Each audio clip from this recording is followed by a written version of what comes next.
Peps, ano? Ano asan yung mga, anong pabasa ng mga comments? Upo ka rito. Wala rin tumatalak sa akin ng followers ng bike. Kaya akala nyo naman, hindi ko naman kayo sasagutin. Charot. Unang-una sa lahat, Ayan. sarili kong opinion to, sarili kong desisyon kung gusto kong bumalik kay BBM. Hindi ko po hinihingi yung ano nyo.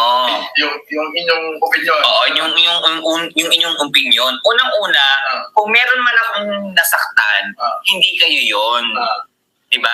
Dahil unang-una, hindi naman kayo yung linahid ko. Pero mababait siya mga yan, mababait siya. Di ba? Mababait siya, ha? Oo, yung ibang mga nagko-comment na traitor ka, ganun ganyan. Alam mo, naiintindihan ko naman kayo, pero kapag wala kayong alam sa buong pangyayari, wala kayong karapatan mag-judge. Diba? Hindi nila alam yung mga nangyayari. Oo, unang-una, kaibigan ko yung mag-asawa, hindi niya naman kaibigan. Diba? Hindi ba kayo natutuwa na meron na uli kayong kakamping chururut. alam yung kayang ipagtanggol yung presidente? Correct. Diba?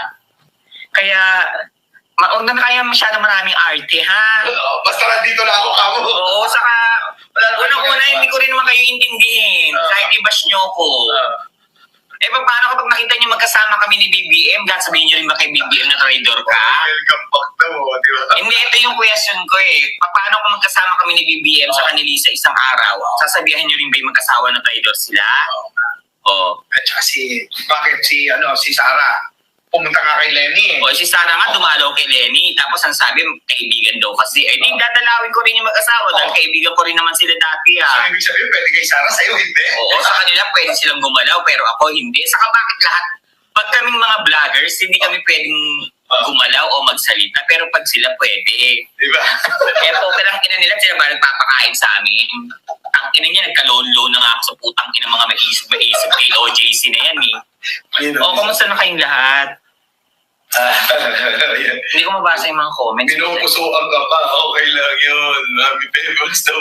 Ay, punta kayo sa page ko, tingnan nyo kung paano ko banatan yung Banateros ngayon. Oo nga, diba? Mga feeling sila yung magagaling, feeling sila yung mga tama lagi, na akala mo naman, Diyos ko, baka ibuking ko kung sino mga nabayaran. Yan, ibuking mo na. Lalo na isa dyan yung Boss Dada. Ako, Diyos ko po. Yung kamukha ni Kokey. Diba? Para siyang kamukha ni Kokey na si Kokey na nag-gym. Utang ina nung pinagbumura ako sa live niya. Pwede yan, live ko. Eh, hindi ko naman siya inaano.